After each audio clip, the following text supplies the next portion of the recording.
প্রথমত আমি যেটা মনে করি সেটা হচ্ছে দেশের সাধারণ মানুষ এই গাছের সম্পর্কে জানবে এবং নতুন প্রজন্মদেরকে এই গাছ সম্পর্কে প্রকৃতি সম্পর্কে জানানো উচিত।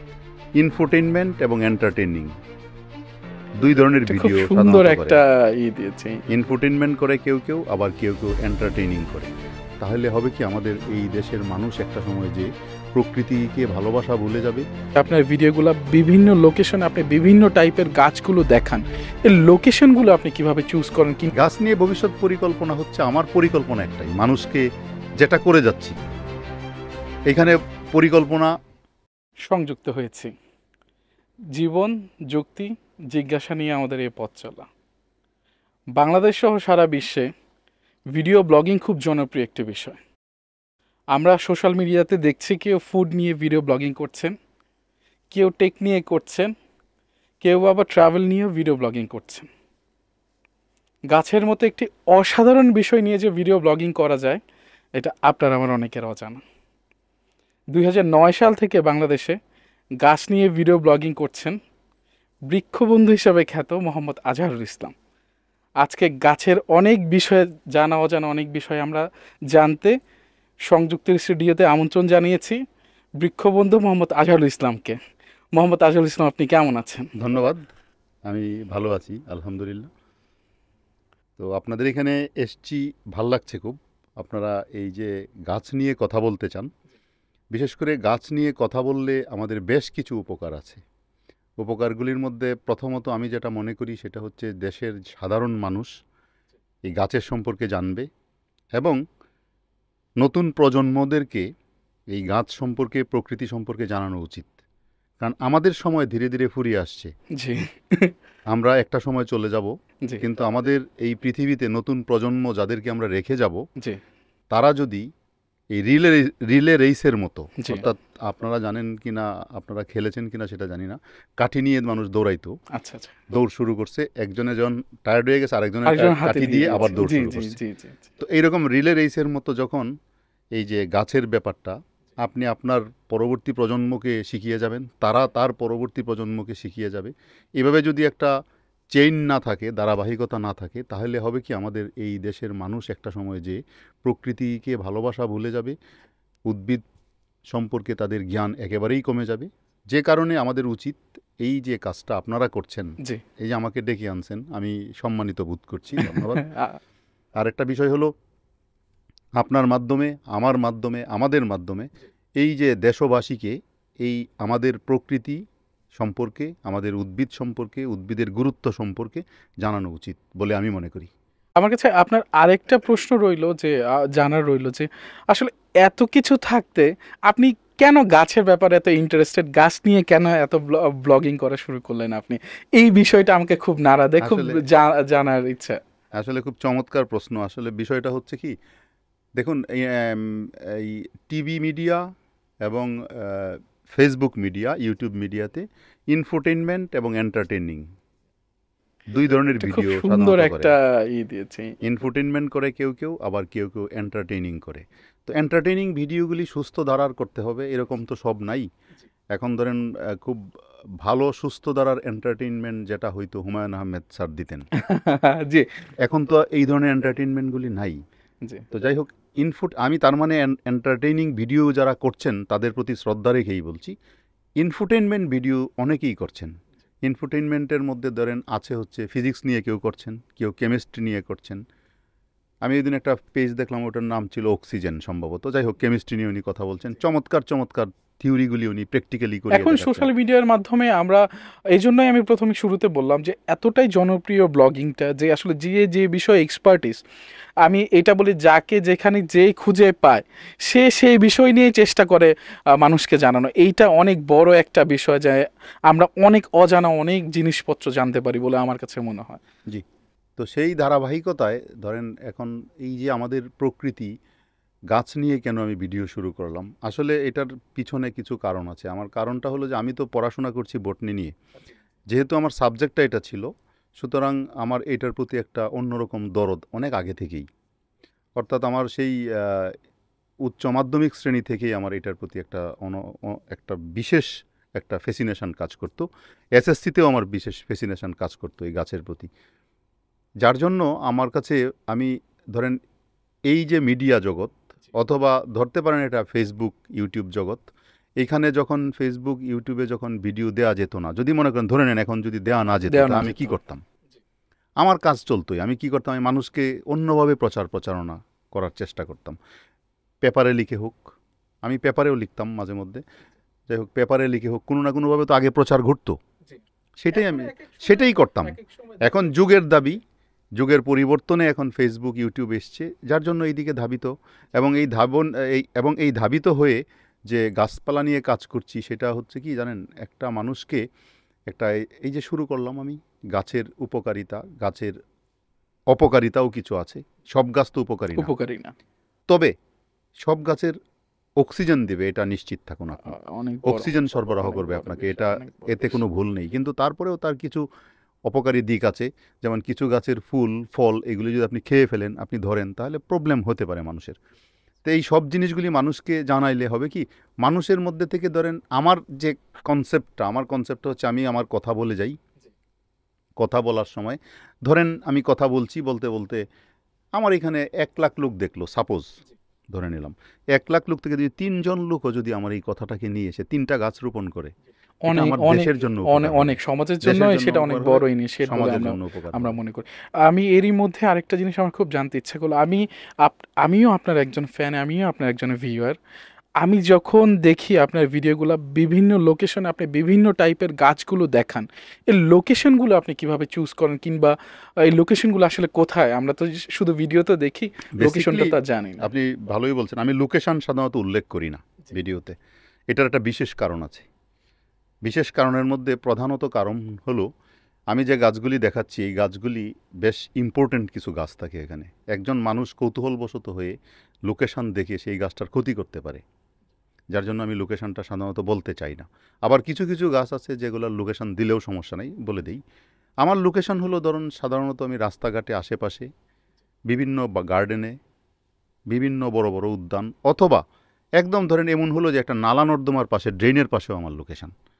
আর যেহেতু আমি মেডিসিনাল প্ল্যান্ট দেই গাছের, যেহেতু আমি ইথেনো বোটানিক্যাল ইম্পর্টেন্সটা তুলে ধরি, সুতরাং আমার এই গাছগুলি সাধারণত এই ছোটো একদম মাটির সাথে কথা কয় এরা, ওখানে যেয়ে আমার এই কাজটা করতে হয়, বুঝছি। আমি সাধারণত তাই করি। আমার আরও একটি মানে জিনিস জানার আছে, সেটা হচ্ছে যে আমি দেখি যে আপনি সায়েন্টিফিক নামগুলা বলেন এবং ওয়ার্ডগুলো খুব, মানে উচ্চারণ করতে কষ্ট হয়ে যায়। কিভাবে মনে রাখেন? কিভাবে আপনি দেখলে এই গ্রুপটা মনে থাকে? যেমন আমরা জানি যে ওষুধের একটা গ্রুপ আছে, বিভিন্ন কোম্পানি আছে। গাছের ব্যাপারেও কি সেম জিনিসগুলা? হ্যাঁ, এটা জানতে এটা চাচ্ছি। হলো কি, শুনেন, আপনি যদি কাউকে ভালোবাসেন, তাহলে সে যত দূরেই থাকুক, আপনার দূরত্ব যাই হোক, আপনি নিমিষে পৌঁছে যাবেন, দেখে এবং বোঝা যাওয়ার যাচ্ছে। সময় আপনার একটুও ক্লান্তি হবে না। এটা হলো প্যাশন।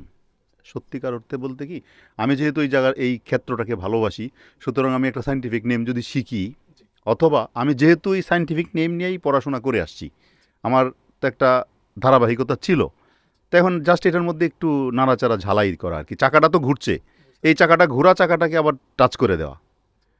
এখন বিষয়টা হচ্ছে, ধরেন আমি যে কাজটা করছি, একটা গাছের সায়েন্টিফিক নেম আমার যে সব মনে থাকে তা কিন্তু না, এটা সাধারণত কোনো কোনো মানুষের মানুষের মনে থাকা পসিবল সম্ভব না, এটা ইম্পসিবল।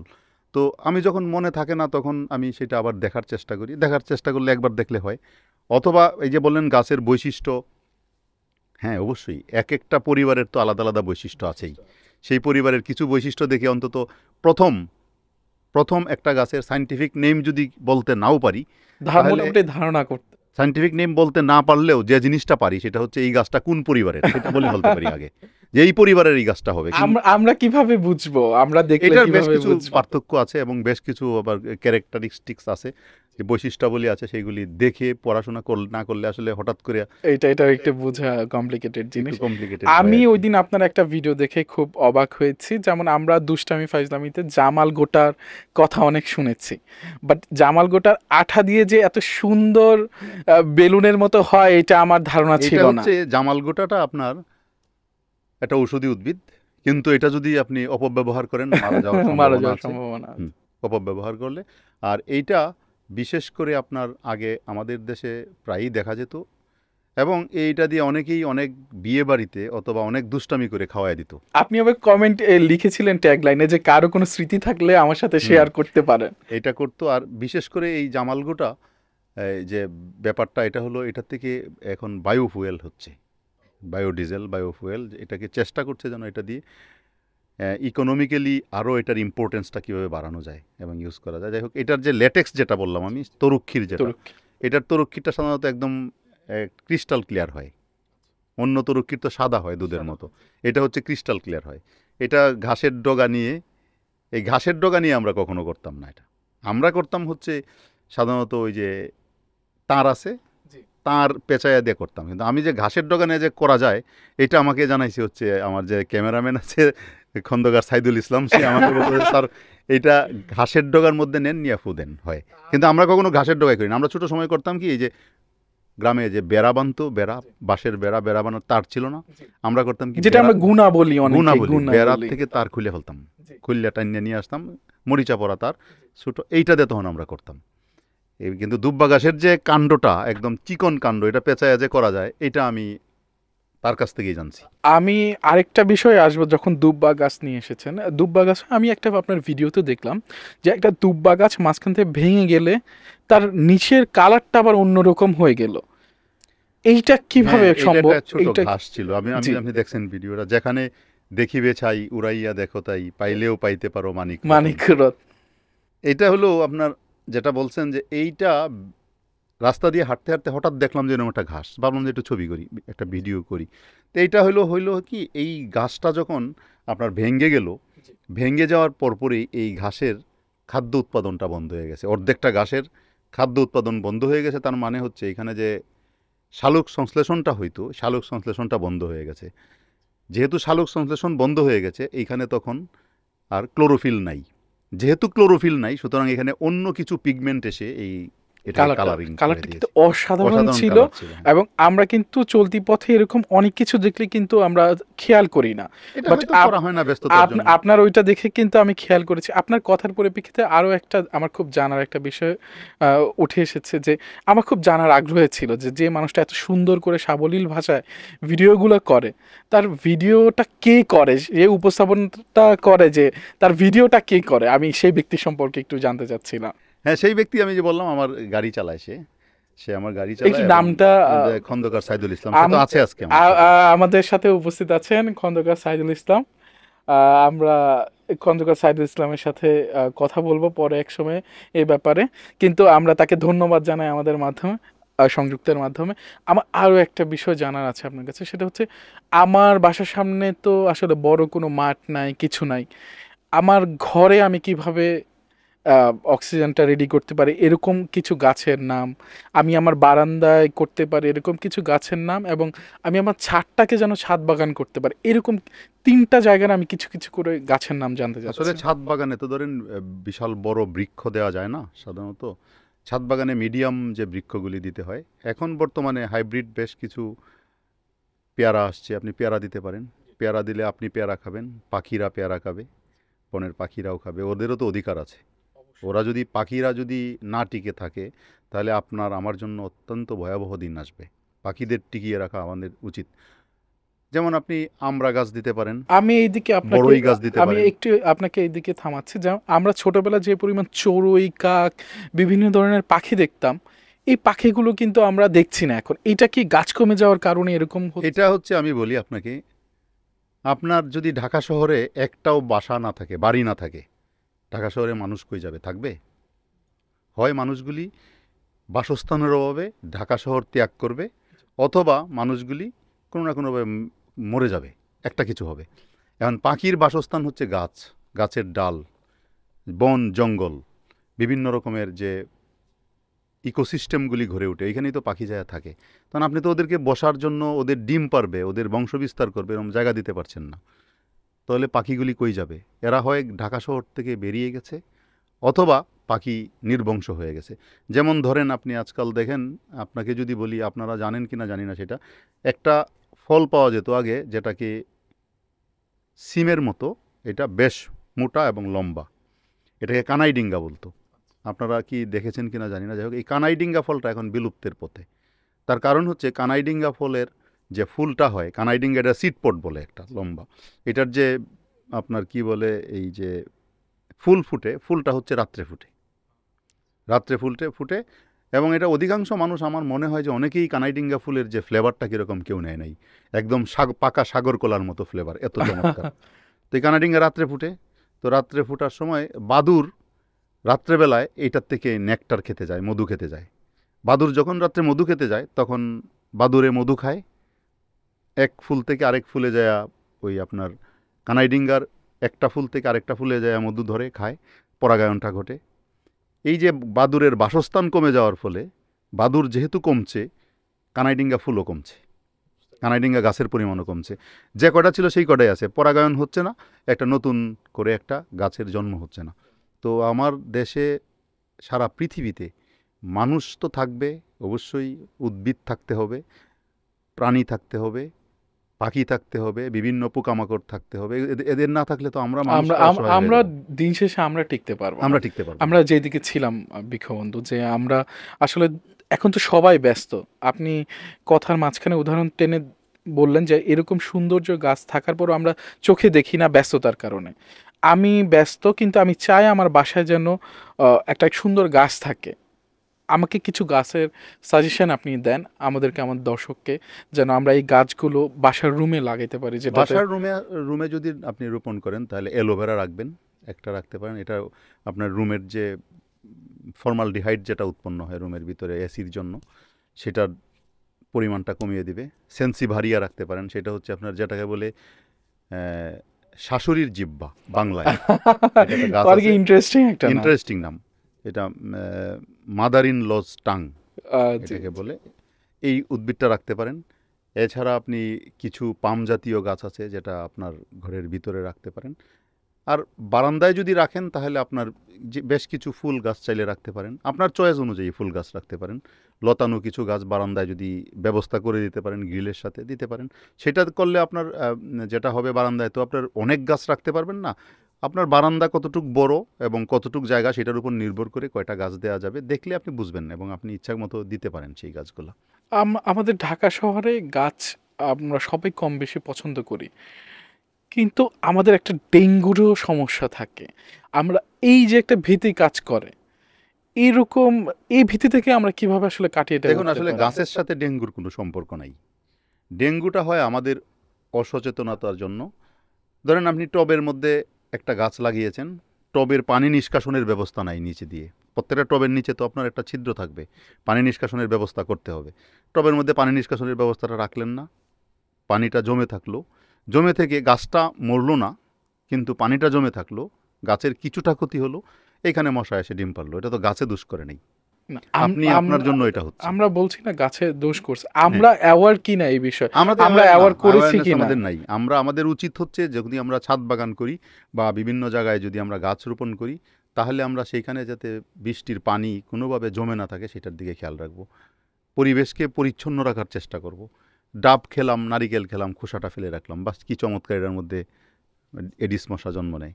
অথবা ফুলের টবে এই যে পানি নিষ্কাশনের ব্যবস্থা রাখলাম না, অথবা বাগানের ব্যবহৃত বেশ কিছু জিনিস থাকে, পানি নিষ্কাশন করার কৌটা থাকে বা বিভিন্ন পাত্রাদি থাকে, পাত্রটাত্র থাকে, এটার মধ্যে পানি জমে থাকে, আমরা ফেলে দিয়ে আসলাম, 10 দিন পর্যন্ত কোনো খোঁজ নিলাম না। এটা হচ্ছে নির্ভর করে আপনার উপর, আমার উপর, আমাদের উপর। আমরা যদি সঠিকভাবে আমরা সেই কাজটা ওই জায়গাটার মধ্যে, অর্থাৎ আমি সিদ্ধান্ত নিলাম যে আমার দ্বারা এইখানে একটা এডিস মশা সৃষ্টি হবে না, উৎপন্ন হবে না, তা সম্ভব, এটা সম্ভবই না।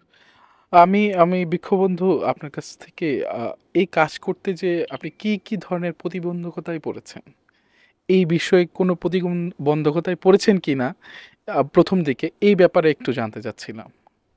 প্রতিবন্ধকতা তেমন একটা পড়ি নাই, প্রতিবন্ধকতা নাই, কিন্তু যেটা ছিল হচ্ছে যে ধরেন প্রচণ্ড গরম, হিউমিড ওয়েদার বা প্রচণ্ড শীত যাচ্ছি, এইগুলা অনেক কন্টেন্ট ক্রিয়েটারদের সমস্যার তুলনায় কিছুই না, আমি সেটা বলতে পারি। যেমন ধরেন প্রচণ্ড গরম যাচ্ছি একদম, মানে তখন মনে হচ্ছে যেন এত গরমের মধ্যে, আবার প্রচণ্ড শীত, বাংলাদেশে শীত তো 1-2 মাস।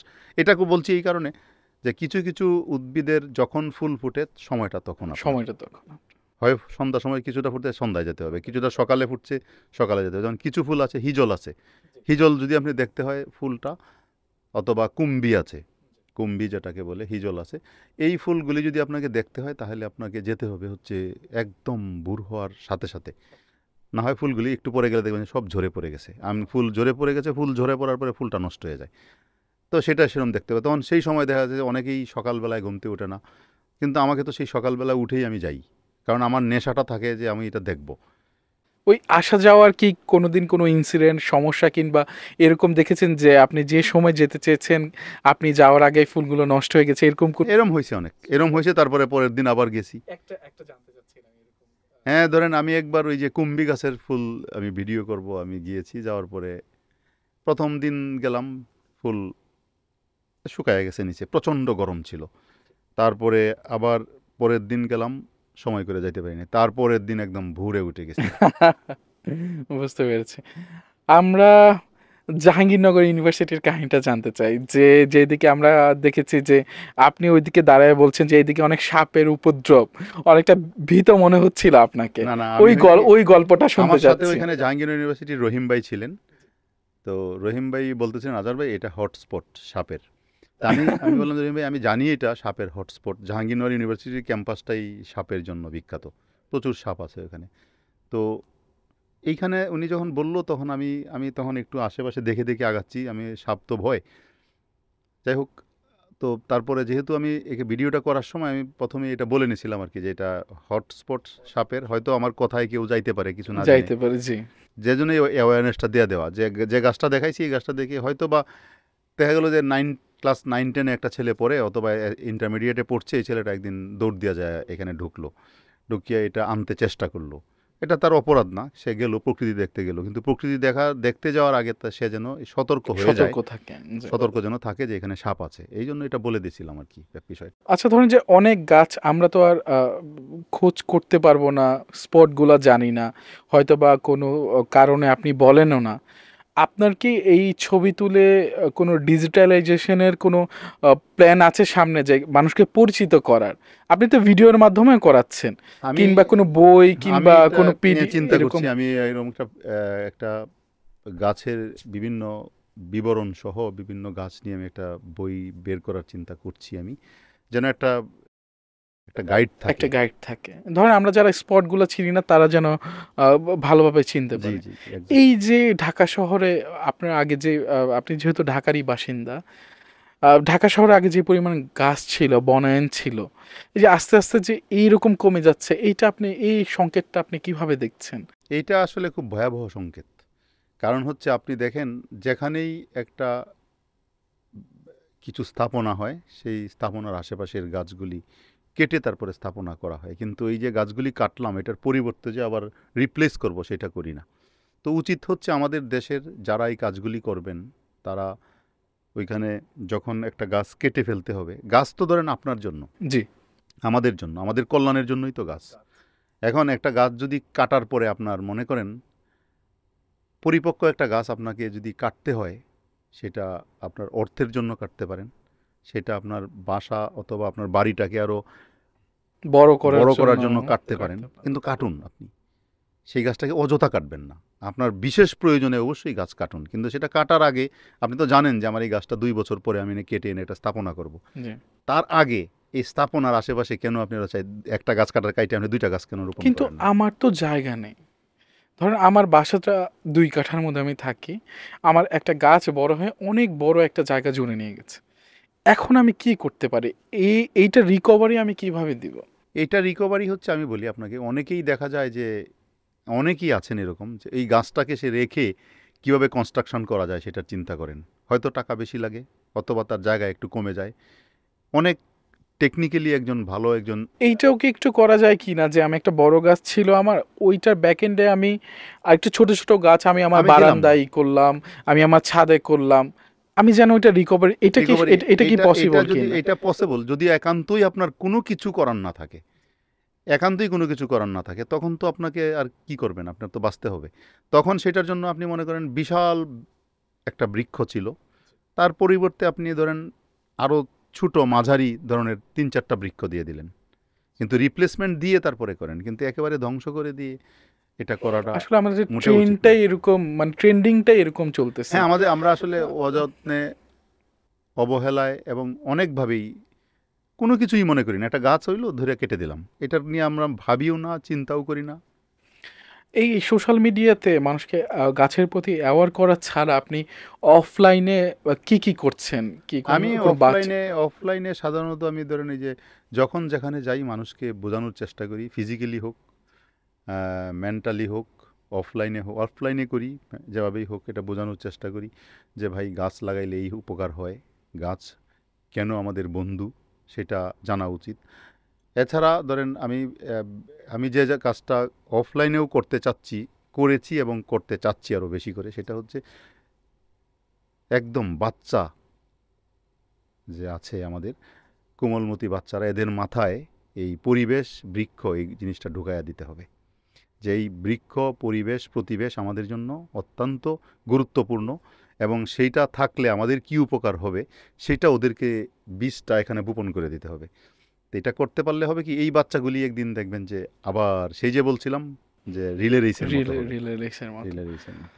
আমি আপনার আরো একটি ভিডিওতে দেখেছি যে আপনি, আমি যদি ভুল না করে থাকি, একটা রাস্তায় আলপনা করা হয়েছিল, মানে রং রং দিয়ে, মিঠামইনে এরকম কোনো একটা জায়গা যে আশেপাশে জলাধারও আছে।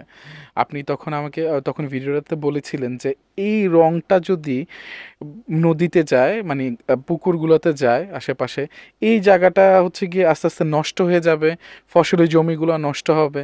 এখন আমার কথা হচ্ছে সৌন্দর্য বর্ধনের জন্য আমি রং ইউজ করলাম, প্রাকৃতিকভাবে কি এটা রিপ্লেসমেন্ট আছে কিনা, এই রংটা রেডি করার কোনো রিপ্লেসমেন্ট আছে কিনা? হ্যাঁ, আমরা যখন অনেক ছোট ছিলাম তখন, আপনারাও হয়তো দেখছেন কিনা জানি না, আগে বিয়ে হতো, বিয়েগুলি সাধারণত এই শীতকালে হতো, কারণ শীতকালে হতো। শীতকালে বৃষ্টিপাতল কম ছিল।